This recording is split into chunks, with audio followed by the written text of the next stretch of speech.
आऊज़ुबिल्लाहि मिनश्शैतानिर्रजीम बिस्मिल्लाहिर्रहमानिर्रहीम नहमदुहु व नसल्ली अला रसूलिहिल करीम अम्मा बाद रब्बि इश्रह ली सदरी व यस्सिर ली अमरी वाहलुल उक़दतम मिन लिसानी यफ़क़हू क़ौली सुब्हानक ला इल्म लना इल्ला मा अल्लमतना इन्नका अंतल अलीमुल हकीम। तो इससे पहले जो बात चल रही थी वीडियो में वो है इंसान की सेहत के बारे में कि सेहत कैसे बेहतर की जाए, बेहतर से बेहतर सेहत कैसे हो, उसके लिए थी। से भाई आवाज़ ज़्यादा आ रही है।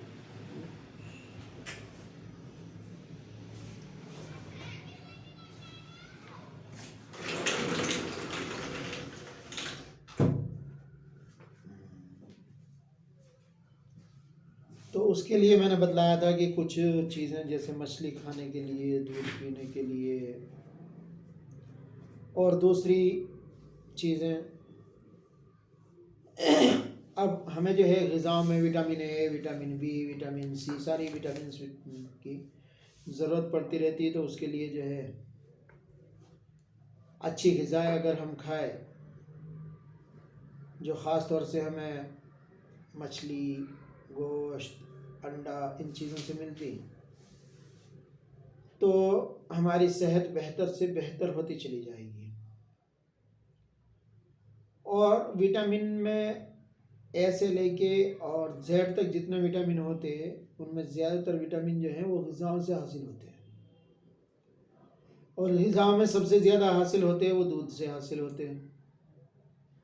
और दूध को मैंने जैसे बताया था कि डॉक्टर लोग जो हैं दूध को मना करते हैं कि दूध जो है वो कम से कम पियो, क्योंकि दूध में चर्बी होती, कोलेस्ट्रॉल बढ़ जाता, अटैक आता।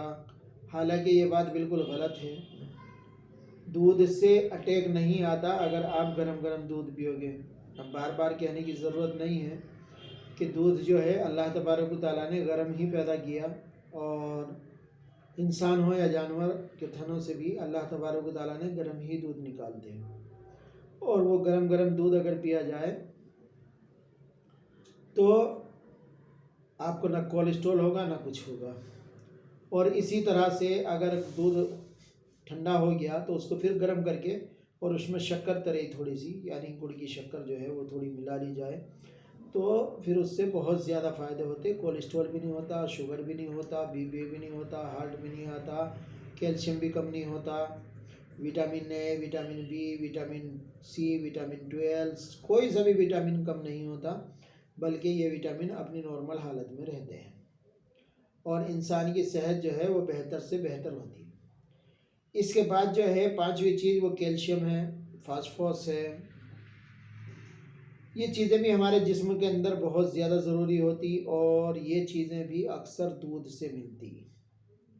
कैल्शियम चूने से भी मिलता, दूध से सबसे ज़्यादा मिलता, शहद से भी मिलता। तो ये सारी चीज़ें हम खाते नहीं तो कैल्शियम कैसे पैदा होगा। इसीलिए अच्छी ग़िज़ा, जितनी ज़्यादा अच्छी ग़िज़ा होगी उतना ज़्यादा बेहतर होगा। और यही मैं कह रहा था कि ये चीज़ें जो है, दूध बेचारा गरीब आदमी 100 रुपये कमा के लाया तो 100 रुपये में दूध लागा या बच्चों के लिए खाना पैदा करेगा। तो इसलिए ये दूध जो है ये गुरबा को तो मिलता नहीं जल्दी से। बड़े लोग खा लेते, बड़े लोग पी लेते। तो जहाँ तक हो सके खैर हमें गुरबाओं की मदद भी करनी है और इंशाल्लाह करते रहेंगे। और हर किसी ईमान वाले से तो कसदन और बाकी सारी इंसानियत वालों से गुजारिश है कि अपने गुरबा की ख़ास तौर से मदद करें, यतीमों की मदद करें, क्योंकि हमारा ईमान है, हमारा मज़हब है कि जो यतीम के सर पे हाथ फैलेगा तो उसको उतनी ही ज़्यादा नेकियां मिलेंगी।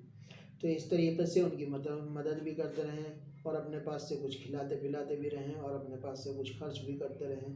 तो बेहतर बात यही होती कि हम जितना ज़्यादा उनके लिए दूध का, सब्ज़ी का, दाल का और अच्छी ग़िज़ाओं का इंतज़ाम करेंगे उतने ज़्यादा वो सेहतमंद होंगे। तो सेहतमंद ज़िंदगी जो है वो गुजारनी तमाम बीमारियों से बचने की। आप लाखों रुपए की दवाइयाँ खाइए, उससे उतना फैज़ नहीं होगा जितना कि कई सौ रुपए के ग़िज़ाओं से असर होता। ग़िज़ाओं में और दवाओं में यही फ़र्क है। दवा मजबूरी के दायरे में खाइए। अपनी सेहत का ख़ास तौर से ख्याल रखिए, टेंशन फ्री रहिए, दिमाग को फ्री रखिए और ज़्यादा टेंशनों में मत घुसिए, ज़्यादा बुराइयों में मत घुसिए, ज़्यादा जो है सोचना बंद कर दीजिए। हर चीज़ को अल्लाह के ऊपर छोड़ना शुरू कर दीजिए और यकीनन अल्लाह की ज़ात ही करने वाली है। और कसरत के साथ में सब्जियों का भी इस्तेमाल करें। चावलों और सब्जियों के इस्तेमाल में हम उनके बहुत से कीमती अज्जा जो हैं बिल्कुल ख़त्म कर देते हैं। और वो ऐसे ख़त्म करते हैं कि चावल को उबालते हैं और उबालने के बाद में चावल की जो पीच होती है उसको फेंक देते हैं। हालांकि चावल के सारे गुण और सारी खुसूसियात तो उस पीच में आ गई और हम लोग उस पीच को बहुत बुरा समझते हैं। मेरे एक किस्सा याद आया कि घर में किसी के कोई मेहमान आ रहे थे। बड़ा बचपन में सुना था कभी ये किस्सा कि औरत चाहे तो इज़्ज़त रख ले, औरत चाहे तो ज़िल्लत दिला दे। तो मेहमान आए हुए थे, कुछ शौहर में और बीवी में अनबन हो गई। तो उसने कहा अब तेरी मेहमानों के सामने बेइज्जती करती। तो उसने कहा मेहमानों के सामने बच्चे से केला भेजा, वो पीच है, वो पीच मेहमानों को खिलानी, वो आके ले लो। अब मेहमान सोचने लगे तो चावलों की पीच खिला रहे भाई, तो इनके यहाँ खाने को क्या होगा, रिश्ते की बात थी। तो अब वो आदमी गुस्से में घर में आया। यार आने के बाद बीवी पे गुस्सा हुआ कि तूने तो मेरी बेइज्जती कर दी, कि देख ले अब तेरी बेइज्जती हो गई, अब इसको इज्जत बना दूँ। उसने पीच को बहुत अच्छी तरीके से खीर की तरह बनाया और घोट के और उसमें बादाम, पिस्ता, काजू, किशमिश सब डाल के और बना के भेजी। तो मेहमान जो है वो खा के, लो जी पीच खाइए। पीच खा के बहुत खुश हुए, कहने लगे जिनके यहाँ पीच इतनी अच्छी बनती होगी तो उनके यहाँ खाना कितना अच्छा बनता होगा। तो मेरे भाई, चावलों के जितने गुण हैं, जितनी अच्छाइयाँ हैं, वो सारी हम पीच बना के फेंक देते। चावलों को उबालते और उसके साथ में उसको फेंक देते, यानी वो जो है उसके कीमती अज्जा को हम तबाह कर देते, बर्बाद कर देते। और इसमें असल ताकत जो रखती है, चावलों की जो ताकत होती है वो पीच में ही होती है और पीच से अलावा वो ताकत नहीं होती। आजकल जो है बस वो चावल उबाले और पीच फेंक दी और अपना गरम गरम खा लिए दाल वाल डाल के, तो उसके अंदर क्या मिलेगा? कुछ भी नहीं मिलेगा। तो सेहत के ख्याल के लिए पीच का इस्तेमाल करना भी ज़रूरी है। जिसको नहीं आती वो कभी खीर बना लीजिए, कभी कुछ बना लीजिए, कोशिश कीजिए, इंशाल्लाह उसके भी बहुत सारे खाने आप बना सकते हैं। और सब्जियों को छीलकर उनकी ताकत को ज़ायल कर देते हैं।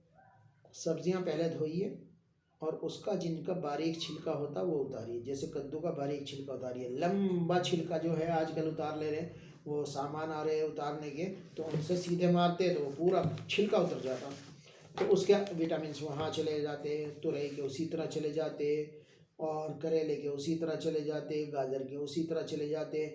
और आलू जिसकी पूरी जान ही उसके छिलके में है, वो बिल्कुल इस तरह से छील लेते हैं कि बिल्कुल ही, हालांकि आलू को उबालें तो बिल्कुल बारीक, कपड़े से भी बारीक छिलका उतरता है उसका, उतार के फेंकिए। बाकी सारा तो उसका जो कुछ है वो उसी छिलके में है जो हम उतार के फेंक देते हैं मोटा मोटा। तो इसलिए उसको भी ना छीलें और उसके छिलके को, उसके सारे विटामिन जो हैं और उसके कीमती अज्जा जो हैं आलू के। आलू सिर्फ सालन को गाढ़ा करने के लिए नहीं है कि शोरबे को गाढ़ा करता, बल्कि आलू उसको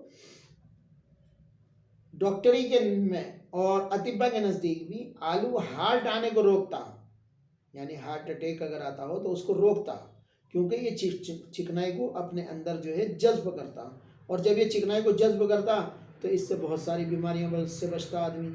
और जब बीमारियों से बचेगा तो फिर इसको उसी तरह इस्तेमाल करो ना जिस तरह इस्तेमाल करना। आलू के अच्छे अच्छे खाने बनाइए, अच्छी अच्छी चीज़ें बनाइए। आलू कोई बुरी चीज़ नहीं है।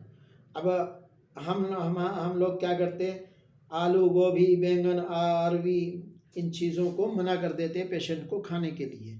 क्यों मना कर देते? कि भाई इनको नुकसान है।